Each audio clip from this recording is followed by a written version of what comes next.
નમસ્કાર મિત્રો, આજે આપણે જાણીશું વાત્રક નદીના કાંઠે આવેલા 5 ઐતિહાસિક કિલ્લાઓ વિશે। અરવલ્લી જિલ્લાના બાયડ તાલુકામાં વાત્રક અને માઝૂમ નદીના સંગમ પર પાવઠીનો કિલ્લો આવેલો છે, જે નદીને એકદમ અડીને આવેલો છે। નદીના એકદમ તટ પર હોવાથી જે તે સમયે આ કિલ્લાનું વ્યૂહાત્મક મહત્વ ઘણું રહ્યું હશે। વાત્રક નદી ઉપર બીજા નંબરનો સૌથી મહત્વપૂર્ણ કોટ છે આતરસુંબાનો કોટ। આતરસુંબા ખેડા જિલ્લાના કપડવંત તાલુકામાં આવેલું એક ગામ છે। અહીંયાના કોટનો પ્રવેશ દ્વાર આજુબાજુના ગામોમાં ઘણો પ્રખ્યાત છે। અજમાવત કોટ કપડવંત તાલુકામાં વાત્રક નદી કાંઠે આવેલો એક મહત્વપૂર્ણ ત્રીજા નંબરનો કોટ છે, જે સૈનિક છાવણી અથવા કર સંગ્રહ ભંડાર તરીકે જે તે સમયે ઉપયોગમાં લેવાતો હતો। વાત્રક નદી પરના સૌથી મહત્વપૂર્ણ કિલ્લાઓમાં ચોથા નંબર ઉપર આવે છે બામણોલ ગામ પાસે આવેલો બામણોલ સ્ટેટ ગઢ। આ ગઢ ખેડા જિલ્લાના મહેમદાવાદ તાલુકામાં આવેલો છે, જે ઝાલા રાજપૂત સમાજ સાથે સંબંધ ધરાવે છે।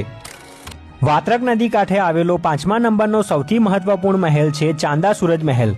આ મહેલ ખેડા જિલ્લાના મહેમદાવાદ તાલુકામાં આવેલો છે, જે ગુજરાતના ઇતિહાસમાં પોતાનું આગવું સ્થાન ધરાવે છે। તમામ કિલ્લાઓની વિસ્તૃત માહિતી આવનાર સમયમાં મેળવીશું।